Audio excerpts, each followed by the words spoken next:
వాయువ్య బంగాళాఖాతం మరియు దానికి ఆనుకునున్న ఉత్తర ఒడిశా మరియు పశ్చిమ బెంగాల్ తీరంలో నిన్నటి బలమైన అల్పపీడనం వాయువ్య దిశగా కదులుతూ అది నార్త్ ఒడిశా మరియు దానికి ఆనుకునున్న జార్ఖండ్ ప్రాంతాల్లో ఈరోజు పొద్దున్నది అల్పపీడనంగా బలహీనపడింది. అది ఇప్పటికీ అల్పపీడనంగానే కొనసాగుతూ ఉంది. ఇంకోటి వర్షపాతానికి వస్తే మనకి మొత్తం కోస్తా ఆంధ్రలో చూసుకుంటే మనం ఈరోజు రేపు కూడా మనకి తేలికపాటి నుంచి మోస్తారు వరకు వర్షపాతం కొన్ని చోట్ల నమోదయ్యే అవకాశం ఉంది. అలాగే ఎల్లుండి నుండి నెక్స్ట్ 5 days కూడా మనకి తేలికపాటి నుంచి మోస్తారు వరకు వర్షాలు ఒకటి లేదా రెండు చోట్ల నమోదయ్యే అవకాశం ఉంది. వీటితో పాటు ఉరుములు మరియు మెరుపులతో కూడిన జల్లులు కురిసే అవకాశం ఉంది. అదేవిధంగా బలమైన గాలులు ఈ రోజు నుంచి నెక్స్ట్ 5 days కూడా గంటకి 40 నుండి 50 మరియు గరిష్టంగా 60 కిలోమీటర్ల వేగంతో వీచే అవకాశం ఉంది.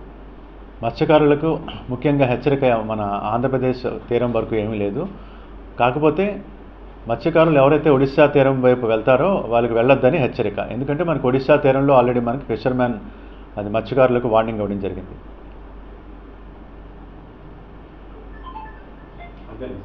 అంతే. సపోర్ట్ మాన్సూన్ ట్రఫ్ మనకు పైనుంచే వెళ్తుంది. మనకు సపోర్టివ్ ట్రఫ్ ఏం లేదు.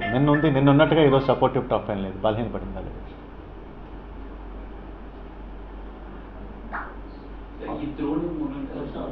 ఆ ద్రోణి అదే నిన్న ఋతుపవన్ ద్రోణి ఆల్రెడీ మనకి నార్త్లో ఉంది. సో మనకి ఇప్పుడు మొన్న మీరు చూసినట్లయితే మనకి వాయువ్య బంగాళాఖాతంలో ఉన్న అల్పపీడనం వరకు విస్తరించి ఉంది అది ద్రోణి. కానీ ఇప్పుడు మనకి దాంతోపాటు నిన్న మీరు చూస్తే మనకి కోస్తా ఆంధ్ర నుండి తెలంగాణ మీదుగా మనకి అరేబియా సముద్రం వరకు ద్రోణి విస్తరించింది.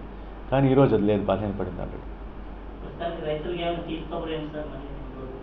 రైతులకి ఏమైనా తీపి కబుర్లు అంటే ప్రస్తుతానికి వెయిట్ చేయాలి. ఉరుములతో కూడిన మెరుగు జల్లులు లేదా తేలికపాటి నుంచి మోస్తారు వరకు వర్షాలు పడే అవకాశం ఉంది కదా.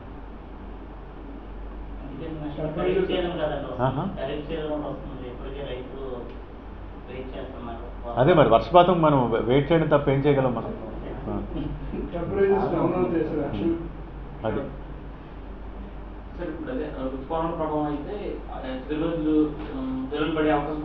తేలికపాటి నుంచి మోస్తారు వరకు జల్లులు పడే అవకాశం ఉంది నెక్స్ట్ 5 days కూడా.